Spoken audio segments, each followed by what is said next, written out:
Kabul is known to the world as a place of checkpoints and suicide bombs.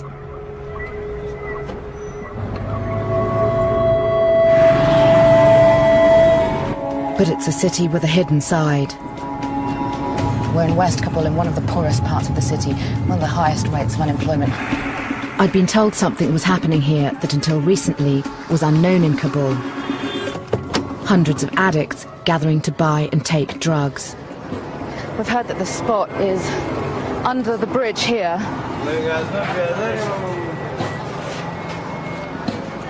Salam. Right, this is the bridge. And there's a really, really bad stench. It's a dried riverbed here, full of rubbish. Oh, wow, look at this scene. There are a few hundred men here, crouched among the rubbish and looking at the floor. It's just full of needles, and you can see people using all around me. The men were happy to talk to me. They told me that over 600 addicts use drugs here every day, and there are over 20 spots like this throughout the city. Heroin.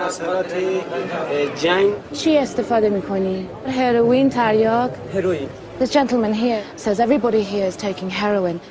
The UN estimates that 8% of the adult population has a drug problem, but the men told me of a new development.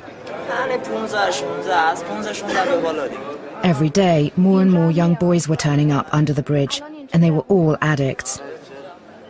They called one boy over. Ibrahim is only 15.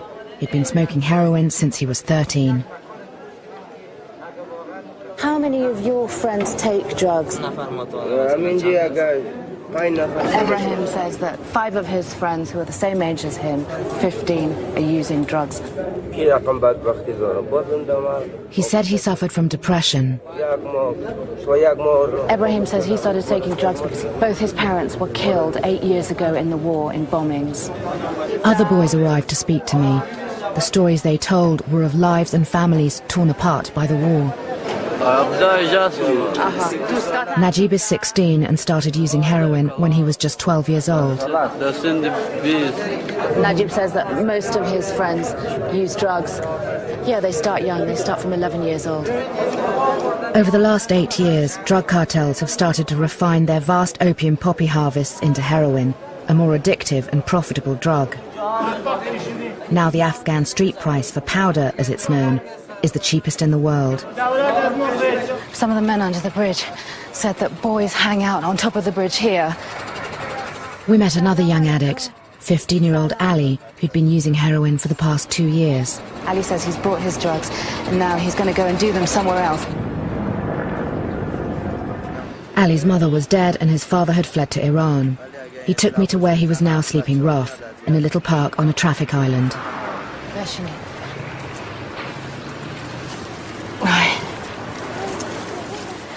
Ali preferred smoking away from the squalor under the bridge. He'd bought a wrap of heroin, about a gram, for just over £1. I wanted to know why he was so heavily addicted at such a young age.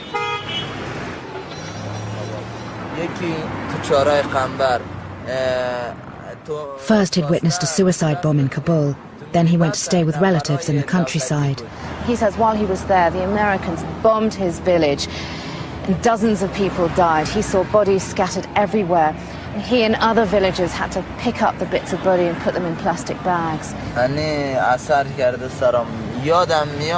Ali said the war in Afghanistan breaks his heart. He says, I'd rather not live than live through this war. Sometimes I just want to kill myself.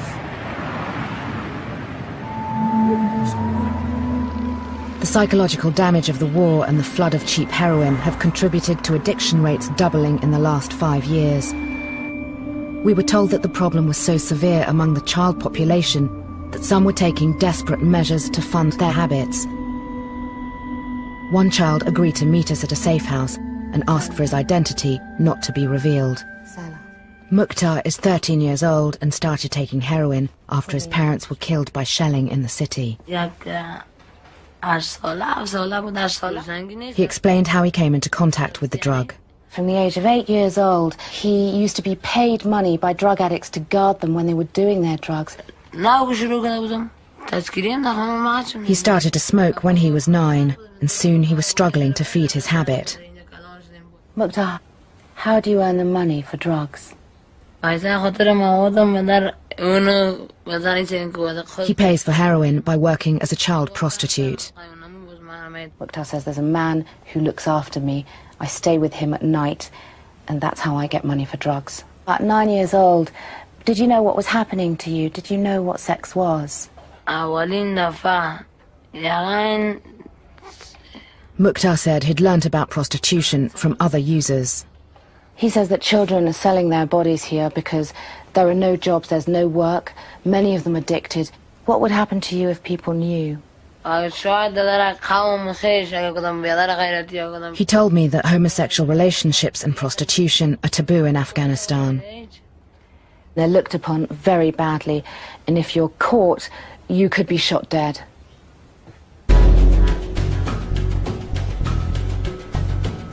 While I had met child addicts from broken families on the street, I was told there was also an increasing hidden epidemic affecting parents and children in their homes. So we're going to meet a group of doctors and social workers who make home visits in the old city in the centre of Kabul.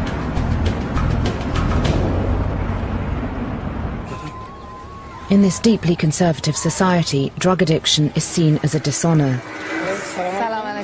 So the Najat medical team have to visit families who are too ashamed to seek help. I asked Dr. Shinkai Minawal how bad the drug situation was among families here. In this area, there are about 130,000 families, and she says that 60% of them are addicted to drugs here. Dr. Shinkai said many men had picked up their addictions working in neighbouring Iran and Pakistan. The men use drugs as a stimulant to help them work longer hours. We've just arrived to the first family we're visiting. In the last few years, workers have started to return home, bringing their habits with them.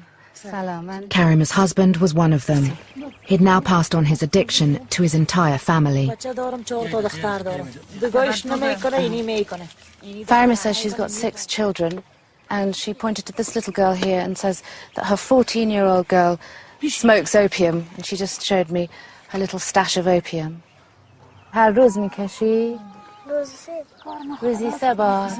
Farima says she smokes opium every day, 3 times a day.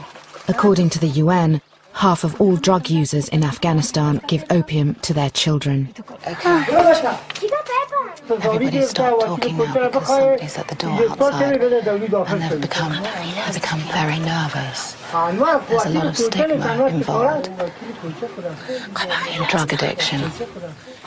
We've been told we have to stop filming, we have to leave. We've got to put the camera down now.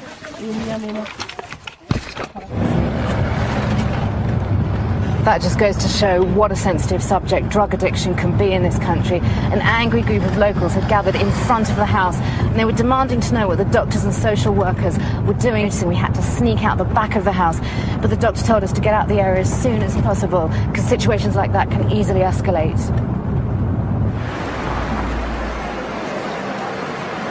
We just spoke to the doctors, and they told us that they've made it back here to the centre. Dr. Shinkai said that drugs are haram or forbidden in Islam. The doctor says that this is very dangerous work they're doing, that their team is frequently attacked. They've had stones thrown at them, and they've even been beaten up. She said more and more children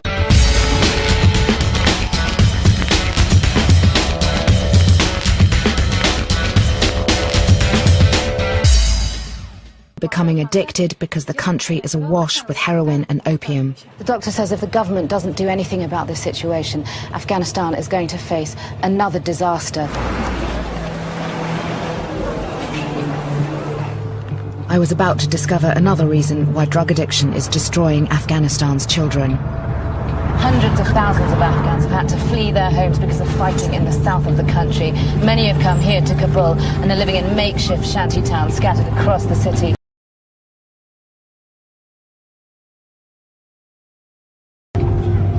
The Char Gambar camp is home to over 5,000 people who have fled fighting in Helmand province.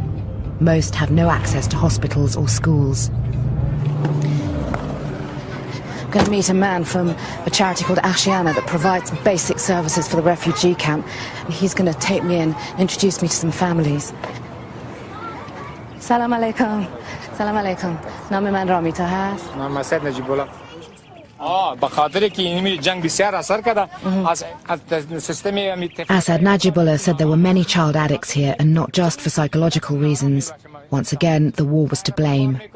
He says many of the children here have lost limbs because of the war. They've been severely affected by what's happened to them, and they're very poor, and they've got no money for medicine. He introduced me to Zarima, who was hooked on opium. This little girl is 3 years old, and you can see that she's lost her arm.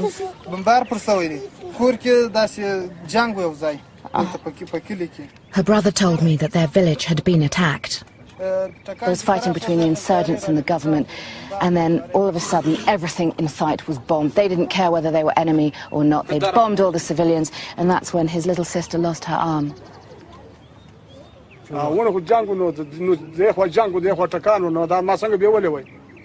Her father, Mirajan, said he had no option but to give his little girl opium. He says, I couldn't get to a doctor, there was no medicine, what could I do? Since then, Mirajan had tried to stop giving her opium, but she'd suffered severe withdrawal symptoms.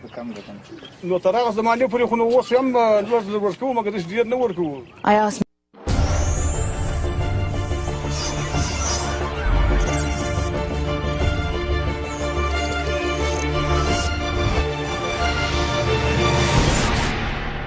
Documentary TV. Mirajan when he thinks Zarima will stop taking opium, and he just said simply, well, I have to give her opium because she's an addict. Najibullah took us to meet another family. Salam alaikum. Gul Jumeir is also addicted to opium. Her father told me what happened. Said Ghulam has just showed us his 10-year-old daughter here. A bomb hit their house during fighting. He lost 4 of his children. 2 of his children were badly injured, including Gul Jumeir.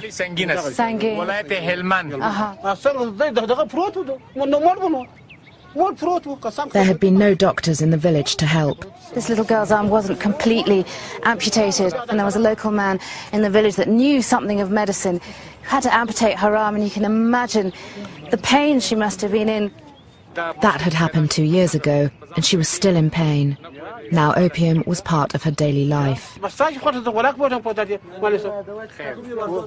He says that he doesn't have much money, but he still has to give his daughter opium, and he says that opium is much cheaper than a painkiller that you get in a chemist. And he says you just need a tiny little bit of opium to ease the pain. It's very strong.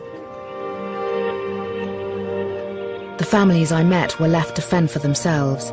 Government doctors rarely come to the camp, and too few aid agencies are equipped to deal with child addicts. I wanted to find out the extent of drug use outside the capital. We headed 300 miles north to Badakhshan, one of the most remote and poorest areas of Afghanistan. You can see just how isolated this area is. In the last 5 hours we've been driving, we've only passed a couple of cars. Every now and again you can see a village dotted in the mountains. And for 6 months a year, most of this area is completely cut off from the outside world when it snows during winter. Criminal cartels, insurgent groups and corrupt government officials reportedly smuggle a quarter of all Afghan heroin through these valleys into neighbouring countries. The province also used to be one of the main opium poppy growing areas until an attempted eradication campaign. We went to a former opium farming village, Razrak, to find out what had happened since then. Salam alaikum. خوشحال شدم. رامیتا هستم. سلام علیکم. مشکلات بزرگ چی ان اینجا؟ Chief Dwabeg told me there were 400 people in his village, and now all of them used opium. He says we've got so many problems in this village, but our biggest problem is drugs. We've got so many villagers who are addicted.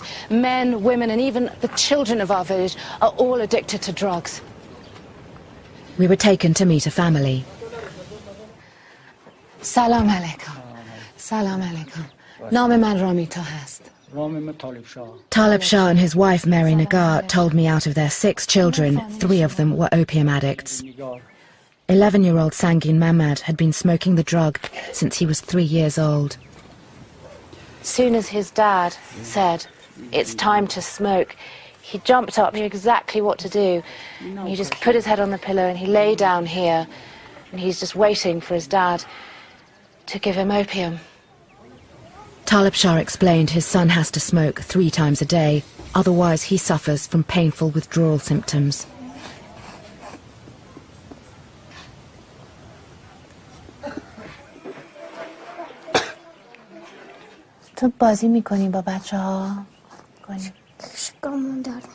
I'm just talking to Sangin Mamad, and it's really sad because he's just a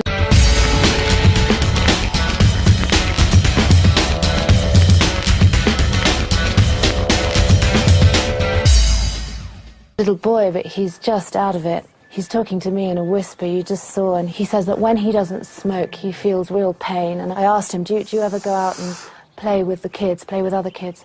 And he said, no, I'm just in pain. Mary Nagar originally gave her son opium to cure a stomachache, but now the family take the drug for a very different reason. Mary Nagar says there's not enough food to feed the whole family, and when you smoke opium, you lose your appetite. Why don't you spend your money on food rather than opium? Talib Shah said food was more expensive than opium. To feed the whole family for a day costs about £3, but to buy about this much opium, which lasts a day, costs about £2. And when they take this, they feel less hungry, so they eat less. Do you have food in the house now? Mary Nagar just brought me over to show me what food they've got to eat tonight. There's this flask of tea and just these 2 pieces of dried old bread. And this is to feed 9 people in this family. Mary Nagar saying this bread is all we've got. We've got nothing. No meat, no fruit, no vegetables. Hichi, nothing. Outside, Joabek said they used to make enough money from growing opium to buy food. But since the government destroyed their opium crops, they had lost their livelihoods.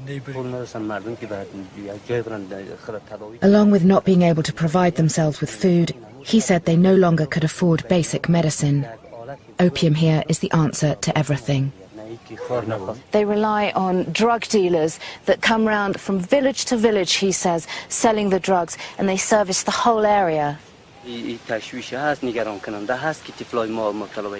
Joabek said what worried him the most was the rising number of child addicts in the village.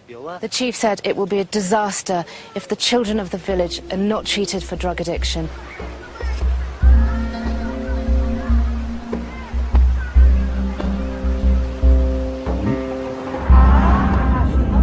Access to drug rehabilitation in Afghanistan is severely limited. There's only one centre in Kabul that helps children.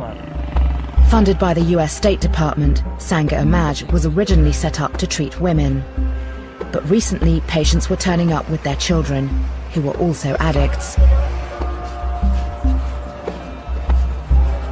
There's only room for 20 children. For the first part of the treatment, they're forced off the drugs, a process known as cold turkey. This causes excruciating headaches, joint pain, vomiting and shivering.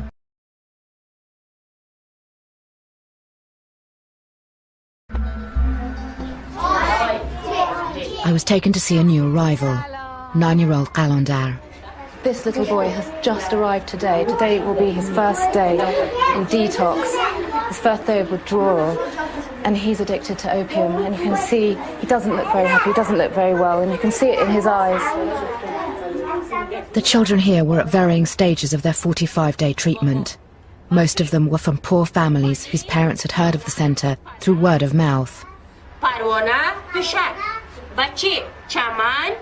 چند سالشونه؟ 10 سال. The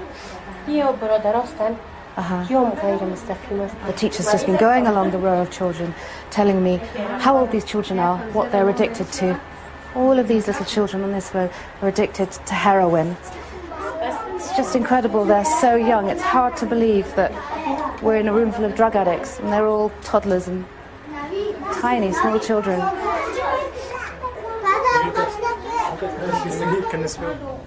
I spoke to some of the children about their experience.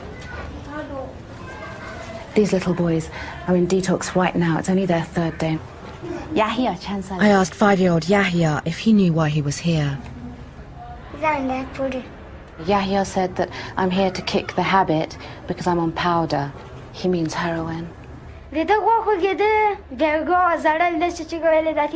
Rahula explained why his little brother had been taught to smoke heroin. He says that he was given it because he had toothache.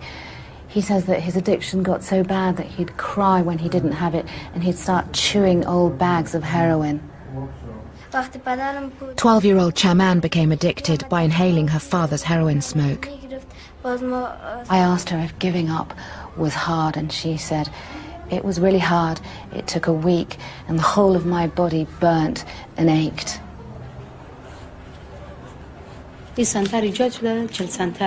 One of the doctors, Latifa Hamidi, said in the past 2 years there'd been a 60% increase in the number of child addicts turning up. She told me the future of the country was at stake. The doctor says there's going to be a generation of drug addicts that need help, that aren't going to be able to work. Chaman was at the end of her treatment and was now being allowed to return home. Her mother Layla had come to pick her up.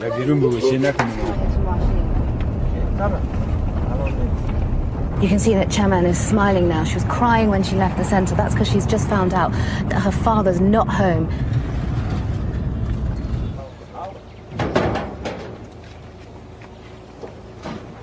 Chaman's father became addicted to heroin while working in Iran. When he smoked at home, drug dependency spread through the family. Even Chaman's 1.5-year-old brother was affected. Layla told me Chaman had already completed rehab once before, but it had failed. She went, first of all, when the whole family went, but she was affected by it yet again when Layla's husband returned. Chaman and her family appear to be stuck in a vicious cycle. They know that when the father returns, they'll become addicts again.